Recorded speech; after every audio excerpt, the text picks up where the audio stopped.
week on Inside the NFL. Another show with all you need to know. It ain't no surprise either. It ain't no surprise. It ain't no surprise. It ain't no surprise. And in our cover story, Giants go-to running back Rodney Hampton. He's ready to let go of the offensive burden. The Giants realize that they have a lot of quality running backs, and no matter who you have in the game, they got to put out 110%. Also, our player diary. Warren Moon. What happens when the cheers become jeers? There is no worse feeling than losing the game, playing poorly, and then having to listen to the boos. And the absolute worst part is the effect it has on your family.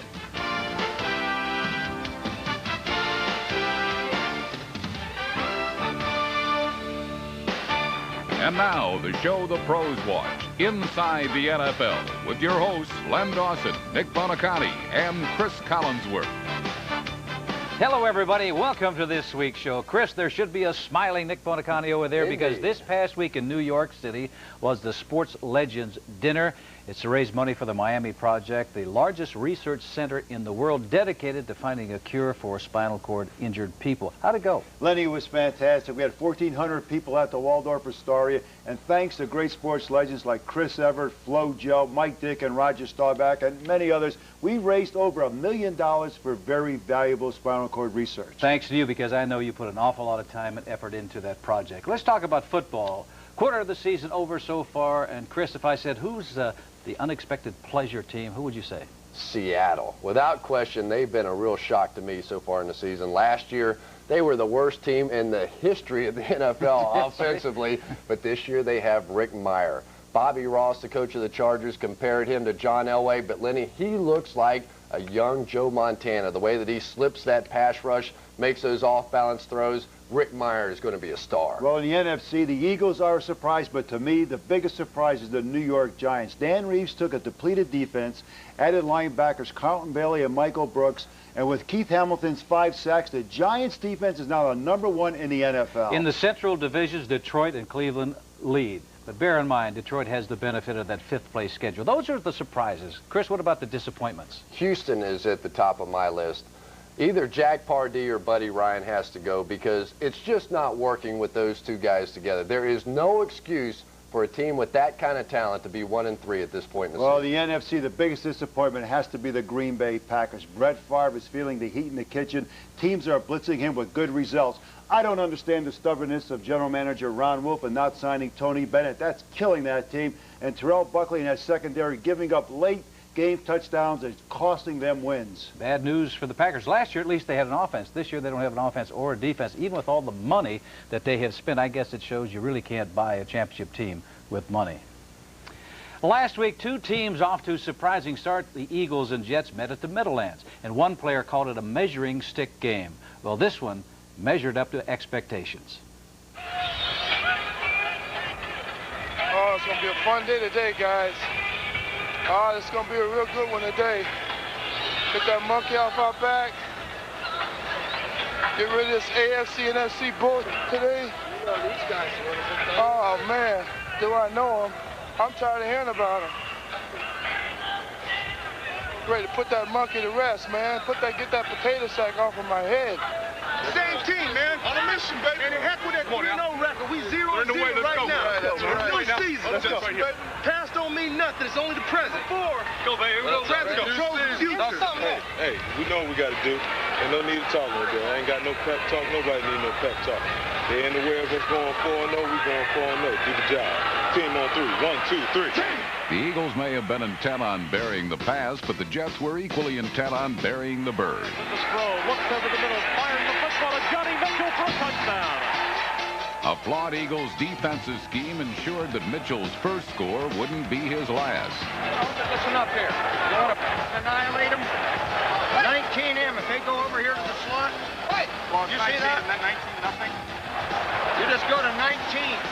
Jets up 14-0 and just 12 yards away from making it worse. Esiason and rolling left. Same case. Close to pass. Wide open. Johnny Mitchell. And he walks in. Johnny Mitchell, the tight end, had nobody within 5 yards of him at the 5-yard line.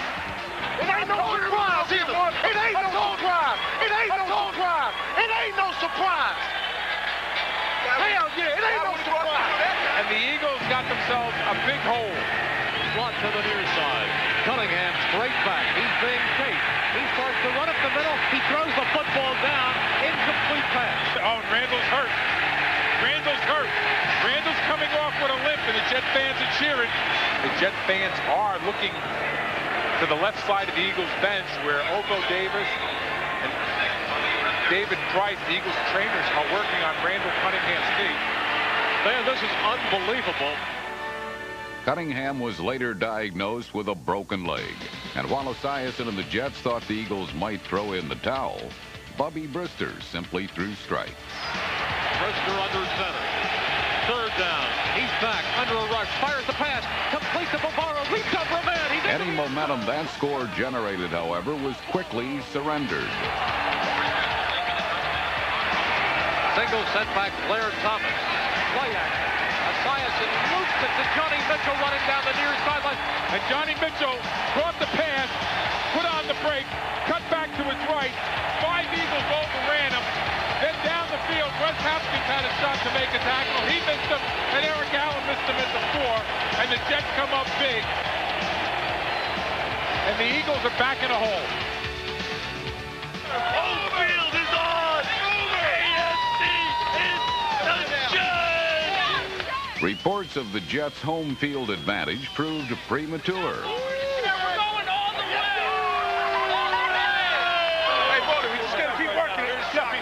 Keep working. That's all. Absolutely, man. You know? Hey, look out for 3. Double tight end. Single setback Walker. Brister fires over the middle. Complete to Calvin Williams for a touchdown.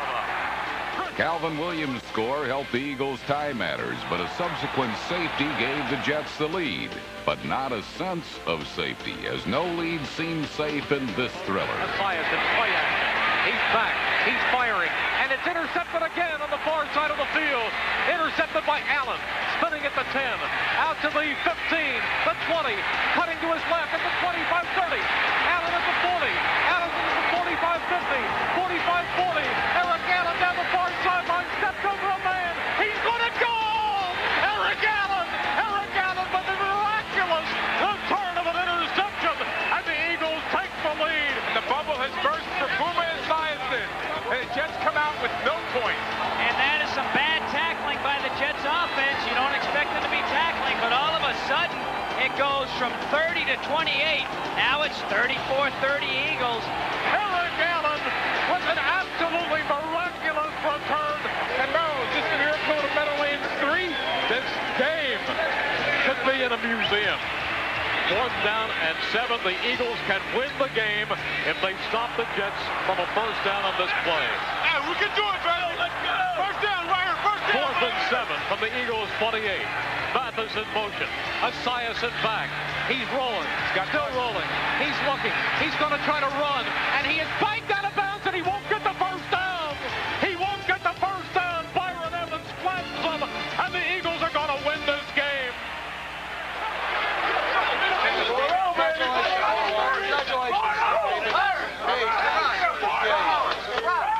Wow. Hey, Keith, way to go. What a super game, Keith. Super game, Keith.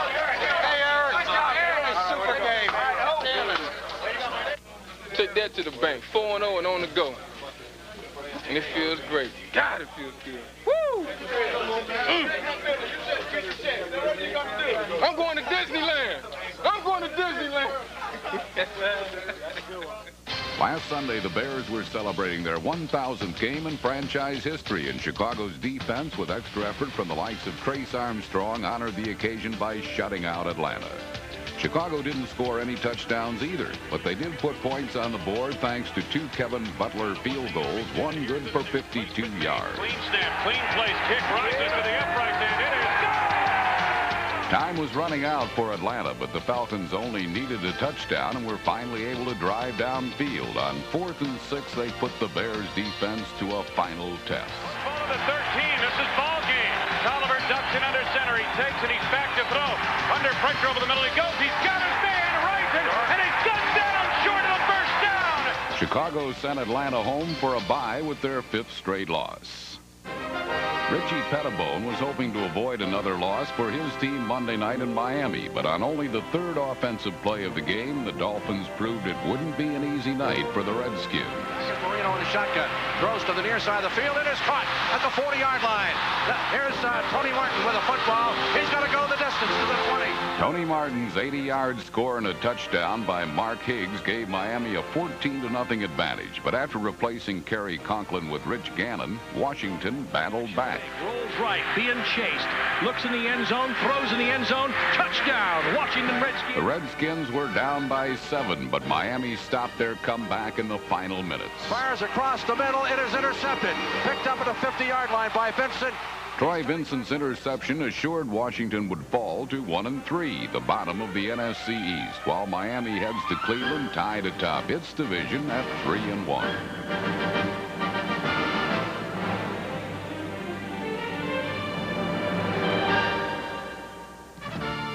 Coming up, San Francisco's convincing victory over the Vikings. And our cover story, Giants' well-worn running back Rodney Hampton. With Hampton ailing, the Giants are going to have to make some adjustments in that backfield if they hope to beat the Washington Redskins this week. But, Nick, making adjustments in the backfield is nothing new for the Miami Dolphins. They've already had a changing of the guard. Terry Kirby has replaced Mark Higgs. Now, the Dolphins are taking on Cleveland in Cleveland this week. Do you think that was a good move? Well, Lenny, Kirby is and should be the starting running back for the Dolphins because he gives them a slashing running style that they haven't had in a long time. And on top of that, he's a great receiver coming out of the backfield for Marino on third down. But I think Shula has to make another change in that offense. It's at the receiver position. He has to bench the unproductive Mark Ingram in favor of the younger, faster receivers Tony Martin and rookie O.J. McDuffie. Against an aggressive Cleveland defense, they are going to need this additional firepower. Well, there's been a real shortage of ammo in Cleveland. You know, Vinny Testaverde gives that offense an added dimension with his mobility, but he's never had a year in which he's thrown more touchdowns than interceptions. And remember who the head football coach is. Bill Belichick is a defensive-minded coach who despises turnovers. Bernie Kosar has the lowest interception percentage in National Football League history.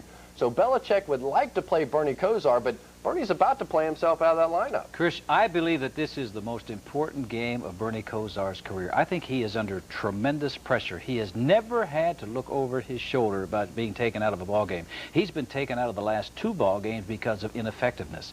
If he is taken out at home this week, it's going to be not only devastating to Bernie Kosar, but to that Browns team the rest of the year. Yeah, you really hit on the key because the poor performances have been on the road. At home, he's been very good against Cincinnati and San Francisco. They won both of those games. I think Bernie will bounce back this week. I like the Browns. You know, Don Shula's just 3 victories away from tying George Halas's career victory mark. And with Dan Marino throwing, I think it's going to be 2 victories away from time after Sunday. I like Miami. Nick? Well, the offensive line of the Dolphins is definitely going to be tested by the rush and crush defense of Cleveland. But I think led by Webb and Sims, they've got their pride back. They're going to keep the dogs in a pound. And off Dan Marino, I like Miami. And I think this is going to be a very, very exciting game. Well, from the powers that be in the AFC, we segue to recent Super Bowl champions. This past week, the undefeated Giants had a chance to gauge their progress, and the 49ers continued their search for that elusive quality, consistency. This season, the 49ers have been an up-and-down team, but last week their flawless all-around performance deserved a perfect 10. Young's right. Steve drops back to throw. Goes way down the left side. All alone, Jerry Rice into the end zone. Touchdown 49ers. While a Young to Rice TD pass is normally a thing of beauty, a Jim McMahon toss to anybody is often an ugly duck. Chris Carter's great effort set up a field goal, but there was no Viking to help out on this McMahon misfire. Pass across the middle. Eric Davis interception. He should go. 20, 15, 10, 5. Touchdown 49ers. Eric Davis's touchdown gave San Francisco a 14-point lead before Dexter Carter's punt return put Minnesota away for good. On and on the bounce after dropping it. He is loose. He's down to the 40. He's not going to be caught by the punter. Down on it. 10, 5. Touchdown 49ers. Dexter Carter threatening to do it all day. Doesn't. The 49ers earned their 3rd victory in 5 games. Up ahead for the Vikings are the Tampa Bay Bucks, who last week overcame scorching temperatures and a sizzling performance by Lion running back Barry Sanders. Andy Holman in motion to the right. Draw play to Barry Sanders. Looking for running room off the right to the 20. Skips to the outside. 10, 5, and did he get in? Ooh, yes, he did. Unfortunately for Detroit, Sanders couldn't do it alone. An ineffective Andre Ware was battered, then benched. And while the Lions got their share of licks on Buck quarterback Craig Erickson, the former Hurricane rode out the storm of pressure by firing a pair of touchdown passes. And work with him there as well. Ty-J in motion. Play action by Erickson. Rolls to his right. May run with the football. Throws it downfield. He has hold of the 10, 5, 2. Touchdown, Tampa Bay. Ron Hall's first of the year. Tampa Bay prevailed over a Lion team that regroups this week with a bye. After winning their first 3 games against suspect opposition, Dan Ree's Giants went up to Buffalo and subsequently came crashing down to earth. And here is the fake handoff, and back to throw is Sims, and he fires it incomplete and then intercepted. It is picked off by Jones. He's at the 20, the 25, the 30, the 40, the 45, midfield, down to the 40, down to the 30, down to the 20, to the 10, to the 5, and in for the touchdown. Henry Jones goes 85 yards on the return. Ironically, the Giants controlled the ball for much of the game. 2 Phil Simms touchdown passes put New York up by 4 before the Bills offense, asleep all night, woke up in the final minutes. Kelly waiting down to 3. Takes the snap, backs up, will throw. He's got a touchdown to the tight end, Pete Metzlars. Pete Metzlars, and they're coming off the sideline to mob him in the end zone. The Bills have scored on a drive of... The going will continue to get rougher for the Giants. This week they face the division rival Redskins in Washington.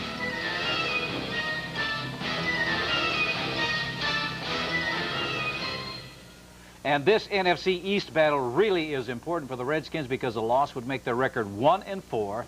They'd be chasing the Eagles, Cowboys, and Giants in their division for a playoff spot.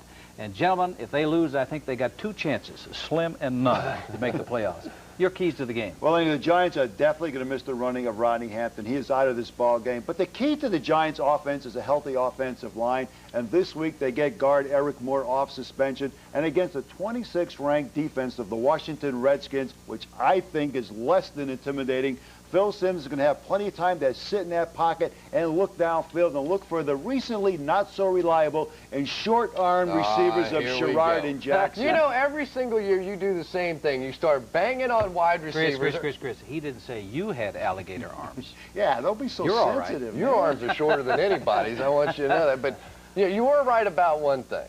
The Redskins are going to have some trouble getting pressure on Phil Simms. This offseason, they lost Jumpy Gathers, Fred Stokes, Wilbur Marshall, and now Charles Mann is out with a knee injury. And the key when you're playing against Phil Simms is getting pressure on him. Lenny, I just don't think the Redskins can get any pressure on him. The key for Washington winning is Mark Rippon. Now, if you think that Simms is not too mobile, how about a Mark Rippon with a bum knee? If I were the Giants, from the get-go, I would be all out blitzing him, hoping really to knock him out of the ball game so one of those reserve quarterbacks can come in. The reserve quarterbacks have not proven they can win. I never thought I'd see the day that you were talking about knocking a quarterback out of the game. They did it to me. We've all played with knee injuries, and you try to come back. You're a little tentative when you return against the #1 defense. I like the Giants. I like the Giants as well because I see this as a race. You got the gimpy-kneed Mark Rippon trying to avoid the hamstring pull, Lawrence Taylor, and I see Lawrence Taylor and the Giants winning. Well, the ball control of the Giants is important. I think backup running back Lewis Tillman will fill the role of Rodney Hampton. Desmond Howard has not been utilized by the Washington Redskins. They haven't figured out how to use this fleet guy. I like the Giants. Well, I'll tell you this, if Tillman is going to fill Hampton's shoes, he better have some big feet because Rodney Hampton is the league's 2nd leading rusher. He's been the busiest also. But after he was hurt Sunday, Giants coach Dan Reeves was confronted with the I told you so brigade. More from Andrea Joyce on this week's cover story.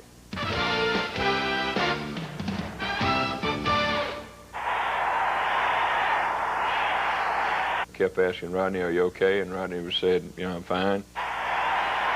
I'm a running back, and any other running back around the NFL love to have the ball. When we played the Rams, for example, he carried the ball 40-something times. I had no idea that Rodney carried the ball 40-something times. You're so hyped during the game, you know, you don't realize how many times you carry the ball until it's over with.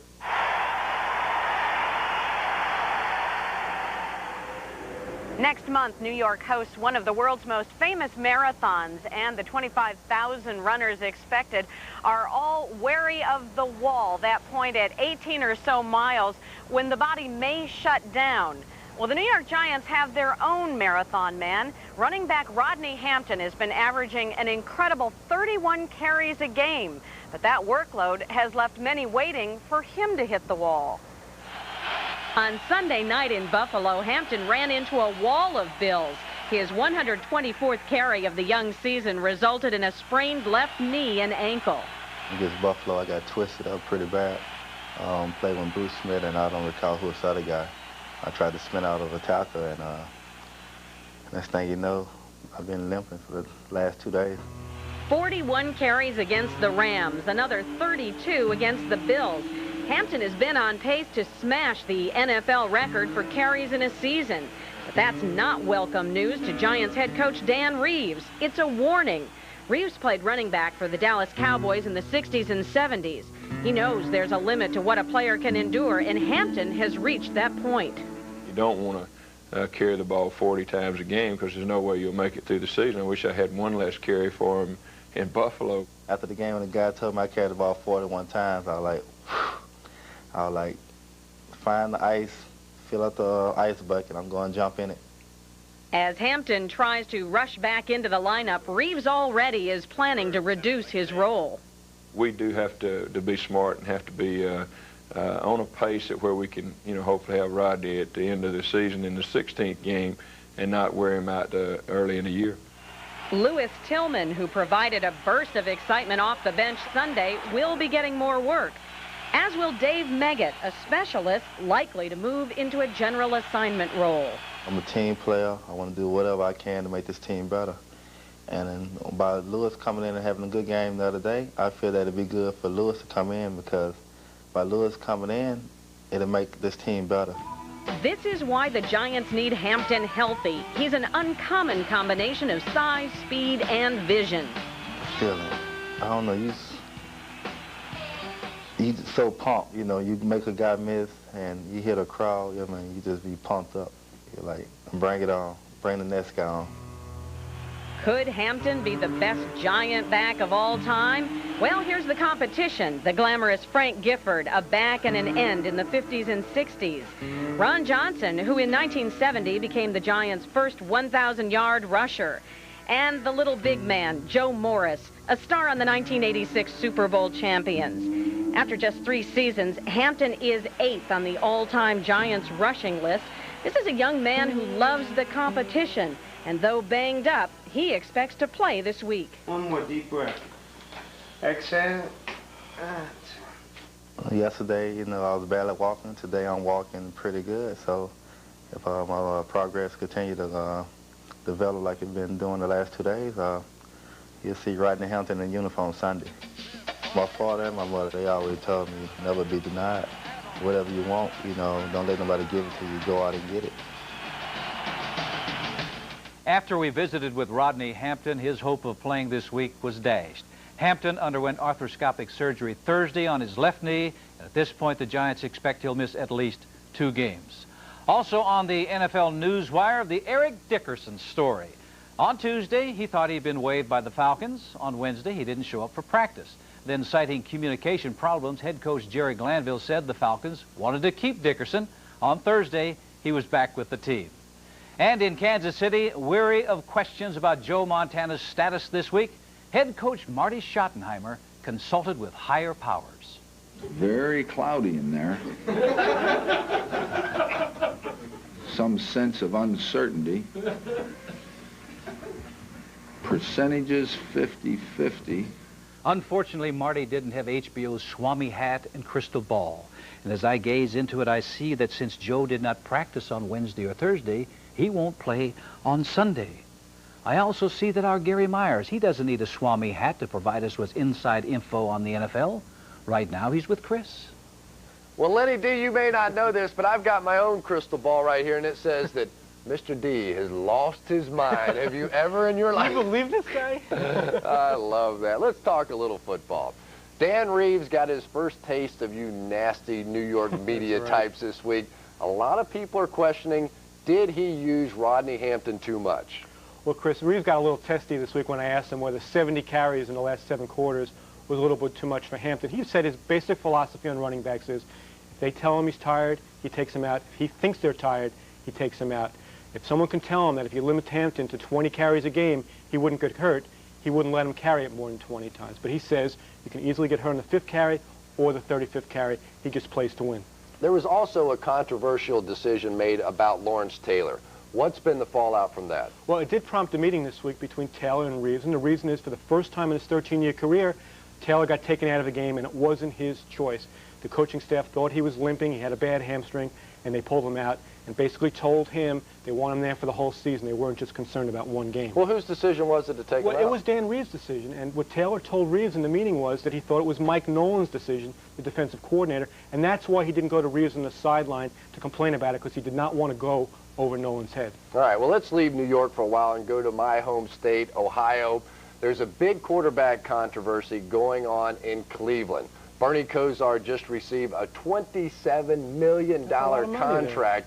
Does that mean that he's going to be the starter throughout? No, not necessarily. In fact, Art Modell, the Browns owner, said that contract was actually agreed to in July of '92. The reason they waited was to see about the salary cap and how to properly structure it. It was finalized a few weeks ago before Kosar was benched against the Raiders, before he was benched against the Colts. So obviously, Bill Belichick is not being influenced at all by Kosar's new contract. The other quarterback story, of course, Randall Cunningham. Is he out for the season? No, not necessarily. He had the surgery on Wednesday for his broken left leg, but the Eagles did not place him on injury reserve. If they did, it would have meant he couldn't play or practice for the rest of the season. By not putting him on IR, they're holding out hope he'll be ready for the playoffs if they make the playoffs. Well, this week the Oilers go back to the site of that playoff collapse in Buffalo last year. Buddy Ryan wasn't a part of it, but I'm sure he has something to say. Yeah, that's right. When I saw Buddy recently, he said, everybody blamed that collapse on the defense, but if you look at the game objectively, that the whole team, he said, played as if it had brain damage. Then we ran the ball 4 times in the second half. They didn't manage the clock properly. But now Buddy gets a chance to go to Buffalo to see if he can stop the Bills. And the Oilers being 1-3, they need the defense to play well Monday night. Brain damage, Alan. He ought to be on this show. No, sitting over there with Lenny Dawson, that's where he should be. All right, Lenny, back to you. Aha, brain damage, huh? Chris, wait till you've worked with Nick Buoniconti as long as I have, and then we'll see how you act. Well, this past week, 2 would-be Super Bowl contenders rolled along. The Saints were impressive, as was Kansas City's Joe Montana, while he lasted.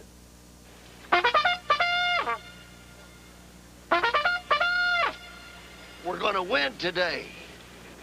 And the score is going to be 27-4. 4? Yeah. It's going to be 3, okay? Or 3. Okay, here's the deal. This is going to be my 25th time singing the national anthem here today for the Kansas City Chiefs. I'm 22-2. And since it's the Raiders, and it's a beautiful day in Arrowhead, I got a feeling we're going to win today.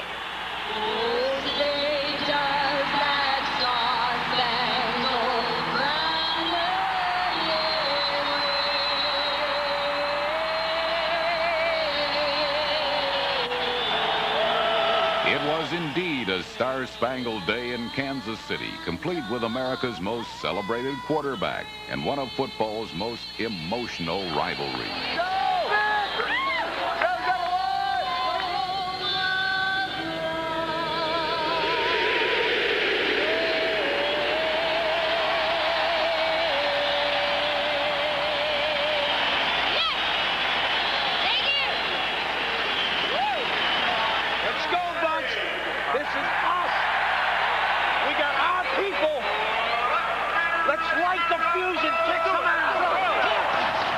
On the Chiefs' first series, Joe Montana drove his team to the Raider goal line.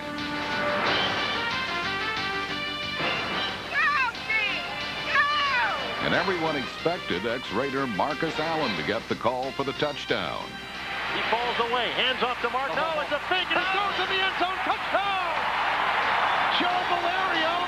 The Chiefs kept the Raiders off balance as Montana found the end zone again on his second possession. Back to pass. Looks left. Touches up. There's a line drive into the end zone. Caught. Touchdown!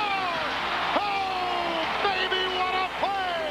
After completing 7 of 9 passes, Montana's near-perfect afternoon ended abruptly in the second quarter. Montana rolling from the pocket, cocking his arm, being chased. Pump fakes, runs to the 35, angles to the sideline. Oh, they get a late hit again. It looked like his legs. The guy rolled up on his legs. He's down. Montana is down on the sideline, and David Craig is warming up.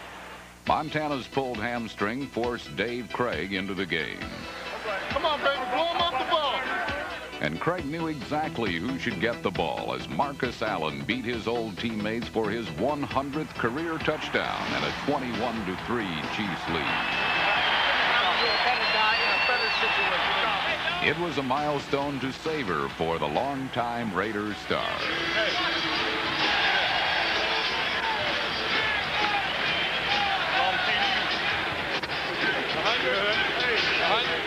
While Allen celebrated his 100th touchdown, a new Raiders star blasted off with his first.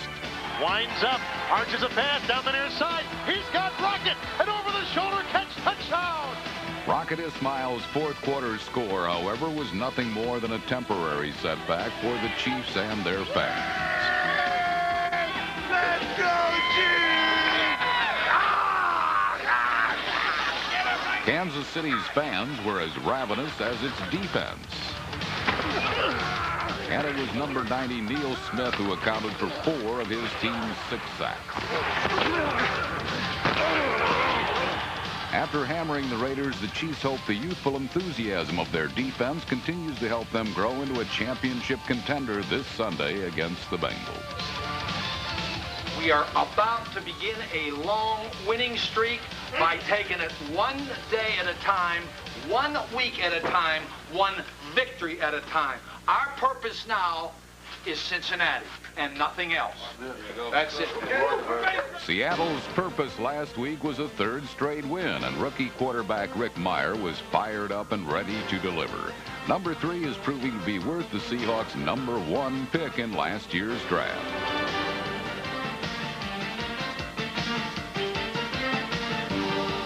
A 39-yard pass to Kelvin Martin set up Seattle's first touchdown, for which Meyer deserves the credit.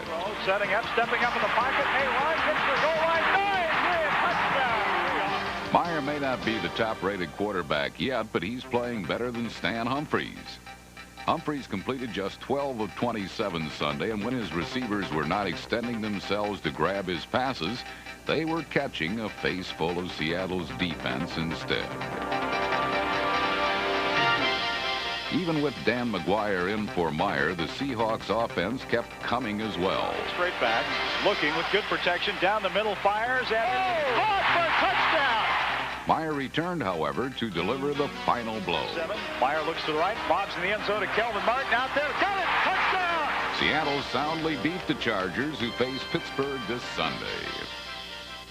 The road to the NFC West title took the Saints through sunny Southern California last week, a land of Hollywood stars and beautiful blondes. And while New Orleans fit in with a stellar performance, it was hardly pretty. 4 wide receivers. Wilson to pass. Looks over the middle. Fires one down the middle. It's Tim. Caught. Touchdown Saints. Patrick Newman on a gift at the goal line. The Saints took the town and the field by storm, dominating the Rams on offense, defense, and special teams. The 26-yard line up to the 30. Shoots a player at the 35. Now at the 40 open. 45-50. 45-40. He may score. Look at him go. Down to the 20. He's to the 10. Touchdown Saints. Tyrone Hughes' 74-yard punt return was followed by another great run, this time by Derek Ned, that wrapped up the Saints' 21-point fourth quarter. Still running, loose at the 20. He may score. 15 to the 10. Derek Ned, touchdown. How about The Saints can celebrate their 5th straight win for 2 weeks because they have a bye this Sunday.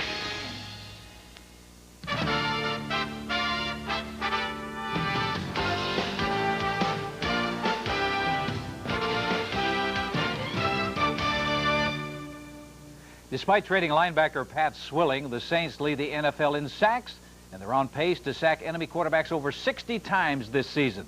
Their leader is 35-year-old Ricky Jackson, who, like a fine wine, gets better and better with age. Jackson has 5 sacks this season, 18.5 in his last 21 games. He joins Nick now. Thank you, Lenny. Congratulations, Ricky. 5-0 so far. I played 15 years in the National Football League, and the question I have for you is, how does a player in his 13th season turn it up and have such a career year? I think being in good shape and knowing the game plan, being prepared every week when I go out there on the field. I have a great young coach, and he pushes me a lot, and he's staying on top of me and making sure that I do the right thing. Age doesn't seem to bother you. I mean, are you into any sort of a workout program that's special this year? Not really. I'm doing the same thing I always been doing in the past. Only thing, I'm probably lifting weights a little bit more right now and getting a little stronger every week, and that's basically it. You know, you're playing out a 2-year contract with no option, so this is going to make you a completely free agent at the end of the season. Do you think the New Orleans Saints are going to give you the big bucks? Or are you going to be wearing a different uniform somewhere else? Well, I really can't answer that question yet, Nick. I gave them a proposal that I thought was real fair, and trying to get a contract for about 2 years where I can be with the Saints for the rest of my career. And they got me on hold right now, so I dropped everything. I won't talk about contract no more this year, and after the season, I'll just wait and see what happens. Well, do you hold anything against the Saints for not signing you this year and giving you some sort of security? Well, I mean, you always do in a way, you know, because there's a lot of people around the league still getting contracts that I know don't mean as much to their team as I do. So, in a way you do, but then I'm a New Orleans Saint, so I really can't never hold anything against them because, you know what I mean, this is my first team, and it's the only team that I ever want to really play for, so I'll always be a Saint, one way or the other. Well, the Saints are leading the NFL in rushing, and I know that every day you practice against rookie offensive lineman Willie Roaf. I mean, he's come on so fast as an offensive lineman. What difference does he make in your offense? He make a whole lot different because I haven't seen nobody beat him yet, and I think by me working with him every week, showing him what the other guys are going to do on defense, look like I'm the only one can beat him. So I think that as long as he go up against me and I get a chance to beat him every now and then, he get a chance to see what the other guys are going to do, he'd be prepared a lot better. And with Pat Swilling gone and Sam Mills injured, the defense is still as good as it's ever been, isn't it? The defense is as good as it's ever been. RT doing real good on the other side. He rushing well. He playing the run great. Sam Mills out the Miller, so they get a chance to run up the Miller just a little bit, a little more than what we like around here. But the big difference is the guy Jim Wilkes, the nose tackle, he out, and he's a good two-gap player. So you're missing a two-gap player right there, and you're missing a two-gap player with Sam Mills. That's why they get a chance to run a little bit, but we're going to tighten that up. Well, you've had a great year so far, Ricky. Good luck the rest of the season.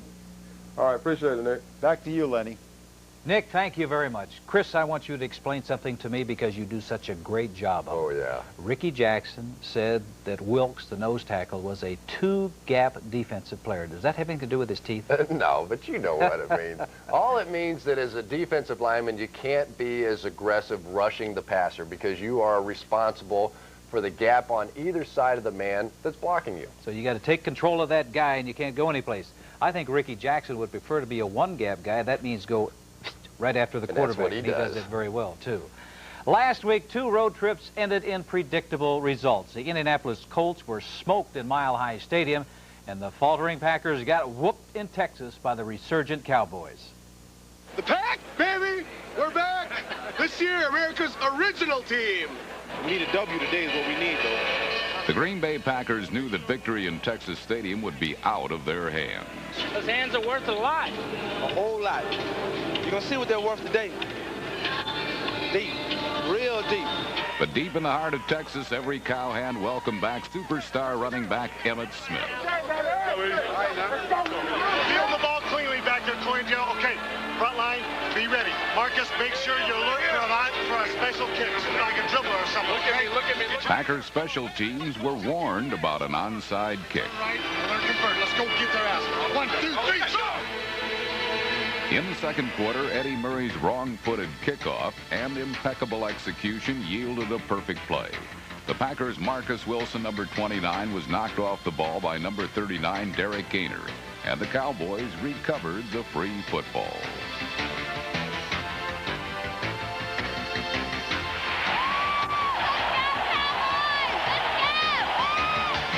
Troy Aikman exploited the Packers' secondary by matching up 6'3" Alvin Harper with Green Bay's smallish cornerbacks.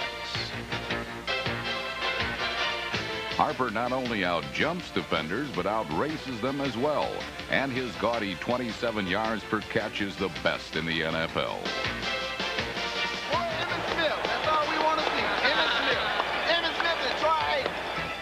Aikman generaled an almost flawless offense, which produced 36 points and the first touchdown of the year by the two-time NFL rushing champion.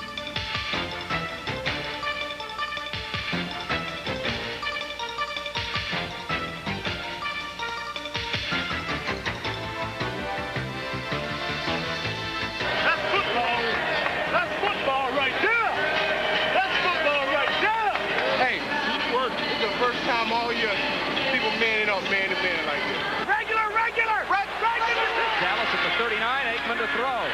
Deep left. Got his man at the 40, and he's breaking away. Michael Irvin to the 20. It's a foot race to the 5. It is a 61-yard. Single coverage yielded 7 catches worth 155 yards and a touchdown. But a greedy Michael Irvin wanted much more. One more kill. Hey, pull him out right now. Set him down right here with Simon. I'm trying to get ready. No. You already ready. Anybody leave me trying to be ready? It should be me out there. I'm trying to get ready. Enough is enough. Hey, don't let him intimidate you before I let him win back in. I got you a nice Christmas gift. Maybe something better than that Rolex I got you last year. With their second straight victory, the Cowboys were back in the saddle again and ready to ride the Colts into the ground on Sunday.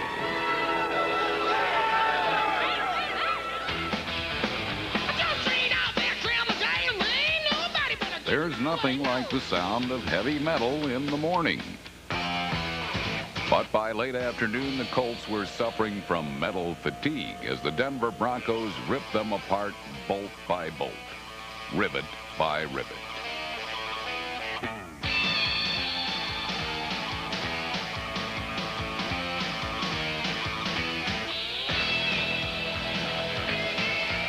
The Colts, who had never won in Denver, lost again and left Mile High Stadium looking like survivors from a mosh pit at a Lollapalooza concert.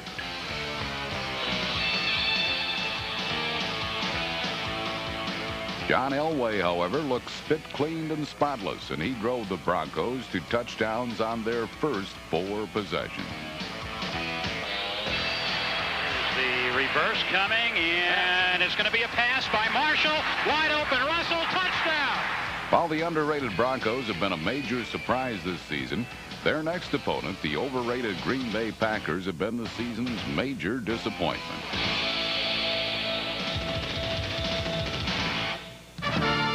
Ahead, a football original, Joe Kapp in our Where Are They Now feature, and Warren Moon enduring the critics in our Player Diary. Critics, I'll tell you where the critics are growing. That's in Green Bay with the Pack's disappointing 1-3 start. But they're at home this week against the much-improved 3-1 Broncos. Chris, I think everybody realized a victory for Green Bay this week would be very, very important. My question to you is, what's wrong with the Pack? Well, the problem is that everybody has figured out how to stop Brett Favre in that offense, and that's to blitz him. And they will not stop until the Packers show some big play capability. Right now, the Packers are averaging just over 9.5 yards per completion, and that's way down the list in the National Football League. Now, I know Mike Holmgren likes that short ball control type of offense, but he has to begin to take some shots down the field to Sterling Sharp to back up that defense. If he doesn't, Brett Favre is going to continue to look like the fugitive. Remember that movie? Be running for his life all over the place. And I'll tell you what, that final chapter has not been written because the Denver Broncos come to town. And the Broncos, to me, are a tale of two teams. On defense, they're small and quick, but on offense, they remind me of an NFC East team. Big, strong offensive lineman like Habib and Zimmerman, big, strong quarterback in John Elway, and a big running back in Rod Bernstein. Elway loves this offensive scheme. The points per game have gone up from 16 last year to 25 this year. And more important for Elway, he's only been sacked 4 times. Sacked 4 times in the first 4 ball games? Last year in the first 4 ball games, he was sacked 14 times. No wonder John Elway is smiling and happy about this offense. I don't see things changing this week, even though the Packers have Reggie White. Reggie White does not have people like Seth Joyner or Clyde Simmons working with him on that defense. You can handle Reggie White. All you have to do is either double team him or roll away from him then John Elway would have a lot of time to throw. That's why I like the Denver Broncos. Well, I think it's ball control of the Denver Broncos also. I agree with Chris. I think Holmgren's having problems with the offense. I like Denver. Well, this is a football team that has to consider this game against Denver as their Super Bowl. The Green Bay Packers, if they can win here, they have the Bucs and the Bears in their next 2 games with a chance to turn around their season. I think the Packers will put it together at home. I like Green Bay. You always make so much sense, but I like Elway in Denver, too. You know, talking about Elway, if we could equate John Elway to a sports car, then former Viking Joe Kapp would be something closer to a pickup truck. But with Joe Kapp, what he lacked in artistry, he made up with a big heart. This man had a long and winding road in pro football. We hear about it in our Where Are They Now?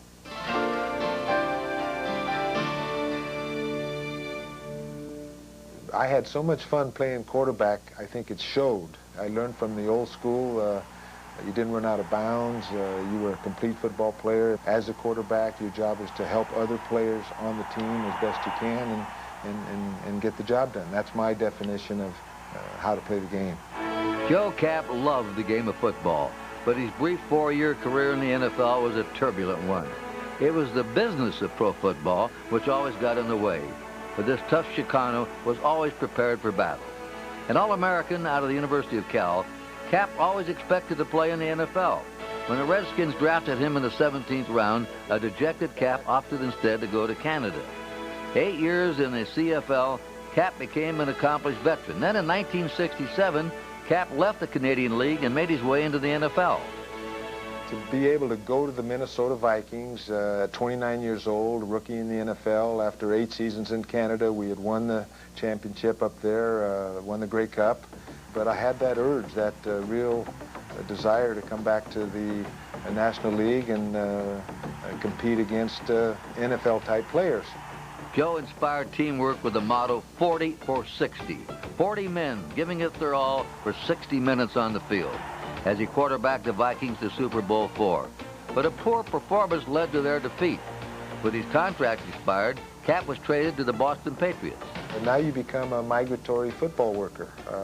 I grew up in California, now look at it. I've had to go to Canada, I've gone to Minnesota, now I'm at Boston. And that's being a professional football player. It was here that Joe Kapp tested the waters of free agency some 20 years before its time. Refusing to sign the standard player's contract, the Patriots released Kapp after 1 season, and for the next 6 years, his legal battles raged on. During this time, Joe got involved in films and TV, both producing and acting. And finally, in 1976, Kapp won his legal battle and became a pioneer in free agency. Unfortunately, he never played football again. I learned from it. I learned a lot about business, the power of the NFL. But as you look back, you see the growth of it, too. We fought some issues, the draft, the Rozelle rule, these things in the court of law, and we won them. Kapp did step back on the football field, however, but this time it was the head coach at his alma mater at the University of California. Today, Joe is a successful businessman and restaurateur. Co-owner of Stuffed Pizza with his brother, Kapp also runs Team Dynamics. With their philosophy of teamwork, Kapp and his partners are able to develop and market their products. Kapp, remarried now with a brand new team of players, fights his battles at a slightly slower pace. Today, Kapp is still living and learning, which means he can't afford to be bitter. The best team I'm on right now is my family here. It's amazing what you learn from a 6-year-old and a 4-year-old and a 1-year-old, and so there's too much good life. I'm an optimist that you look for those good things as opposed to look back and regret anything.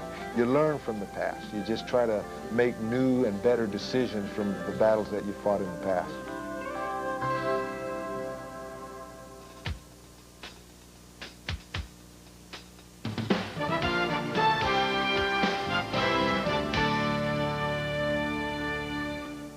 Joe Kapp, he was a breed you just don't see anymore. An early crusader for free agency, Kapp knew all about off-the-field distractions. And on Wednesday, we saw how life off the basketball court apparently contributed to Michael Jordan's retirement. As Warren Moon tells us in this week's Player Diary, the pain is not always confined to the game on the field.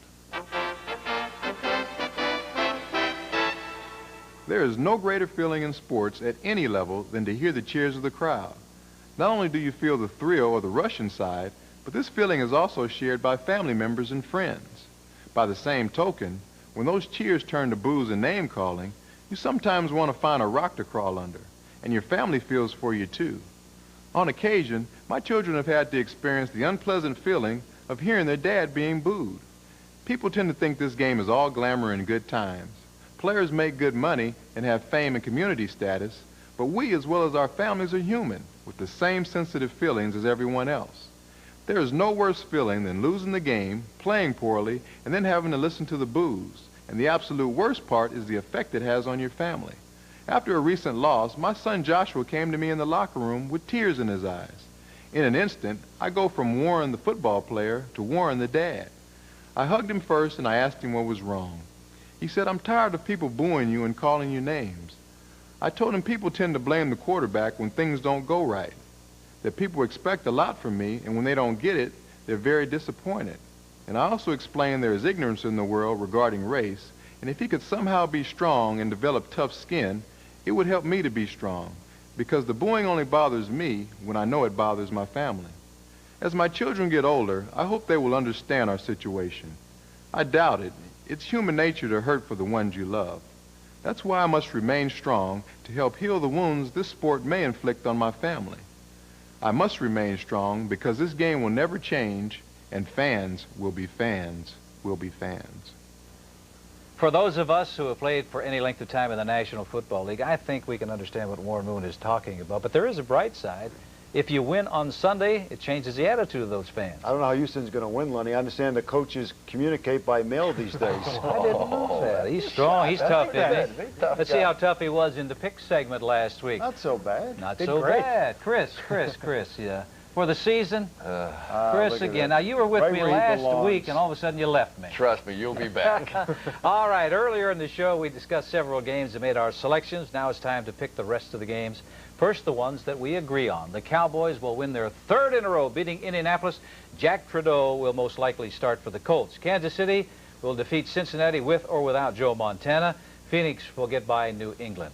Now for the rest of the games in detail. Chicago at Philadelphia. And since I did so well last week when you started again this week. Oh, good. Well, Bobby Brister's a quarterback, and I think ordinarily you'd say, that means I don't like Philadelphia so much. But he was brilliant last week. He had the best week just about anybody in the National Football League. Why not? I'll take the Eagles. You know, I think the thing you need to remember about the Eagles is 2 years ago when Cunningham tore up his knee in the first game of the season, they went ahead and won 10 games that year with McMahon and a bunch of backups. I don't think the Eagles are going to fall apart here. I like them to win. Well, Rich Kotite is so used to coaching the Eagles without the starting quarterback that, you know, this is natural for him. I think the defense comes to the rescue for the Eagles this week against the Bears. I like Philadelphia. Well, the Eagles have won 12 straight at home. I like Philadelphia as well. All right, Gary, we got the Jets at the Raiders. You know, Lenny, it was strange in the offseason. Boomer Esiason came really close to being traded to the Raiders, and if that happened, Jeff Hostetler might have signed with the Jets. It happened the other way around. I think the Jets are really happy the way it happened. Tough loss last week, emotional loss for them, but I think they'll bounce back against the Raiders. I don't. I think this is the week Jeff Hostetler comes back and he hits the rocket. The rocket's going to be in full gear this week, and you've got Anthony Smith, the defensive end, is having a great year, so I like the Raiders at home. Well, the Jets are really banged up on that offensive line. Some real problems. I don't think they're going to be able to protect Boomer Esiason. I like the Raiders, too. You think the Rocket was half-dressed last week instead of full-dressed this week? I'll tell you, the Raiders last week had 16 penalties against the Kansas City Chiefs. I don't see that happening again. I look for the Raiders to win one. We got San Diego at Pittsburgh. Well, it's the running game of Pittsburgh against the San Diego Chargers, now looking for a quarterback. Humphrey's on the bench, Freeze in the ball game. Offense is going nowhere. The defense is not performing. I like Pittsburgh. I saw Pittsburgh and Neil O'Donnell a couple of weeks ago, and he had a big lump on his elbow. Was really having problems early in the season. But too much leaning on that bar. I guess so. But apparently he's turned the whole thing around. I like Pittsburgh. It's really amazing what happened to Stan Humphries this year. 19 for 53 in his last 2 games. I think Bobby Ross did the only thing he could do at this point to try to get that offense going. But I like Pittsburgh in this game. What do they do, jump start him or what? John Freeze. How about the defense of Pittsburgh? I think that's the strong thing. San Diego was supposed to have a great defense, but they haven't been playing up to their potential. I like Pittsburgh. We got Tampa Bay at Minnesota, Chris. Well, the Buccaneers lost their star receiver in Lawrence Dawsey. He has been their go-to guy the last couple of years. I don't think that Reggie Cobb can do it by himself offensively. I like Minnesota. Well, I love to see how you're serious when you discuss that, too. I mean, well, yeah, I'm into Tampa Bay. Wow. I think the Vikings expected a lot more when they signed Jim McMahon in the offseason. So far, 3 touchdown passes, 2 of his interceptions be returned for touchdowns. I think they'll start to get straightened out this week because I don't think Tampa Bay is capable of winning 2 in a row. Yeah, but Minnesota's not exactly playing the Dallas Cowboys. They're playing an offense that barely could get going last week, even though they won the football game. They're playing up in Minnesota. I don't even know why we're even talking about it. We'll take the Vikings. Jeez. I mean, I'll tell you. Go Minnesota. You know, oh, he's a tell you what. Okay. You know. I agree with you, Nick. Up in Minnesota, I like them as well. All right, Monday night we got Houston at Buffalo. Well, this is a big game for Houston, 1-3, besides the fact they're going back to the place where they blew a 35-3 lead in the playoffs. I think I'm going for the upset in this game. I saw Buffalo last week. I think their offense is having a ton of problems. I'll take Houston. I don't think it's an upset, Gary. How could you call it an upset? Buffalo has not played well. They're really not blocking well. They're having all kinds of problems on their offensive line. Jim Kelly is not as healthy as he should be. Thurman Thomas comes out of the game at least 2 or 3 times every time. I'm going to take the Oilers. I like it. This is the same guy that said that they were writing to each other to communicate. That's right, yeah. I like it, though. I picked up a game on both of these guys. Easy pick. I like Buffalo. I like Buffalo as well at home. Well, that's our show for this week. Remember, we premiere each Thursday evening at 11 p.m. If you miss any part of it, you can catch it once again Fridays at 7 p.m. and Saturdays at 11 a.m. Those times are Eastern and Pacific. Join us again next week for HBO's Inside the NFL. World Championship Boxing returns to HBO Sports October 29th. Tommy Morrison defending his WBO heavyweight title against Michael Bent. And James Toney fighting to keep his IBF super middleweight crown against Tony Thornton. Catch it live, 10 p.m. Eastern, 7 p.m. Pacific. I'll tell you what we'll do now. We're going to go ahead and go with a top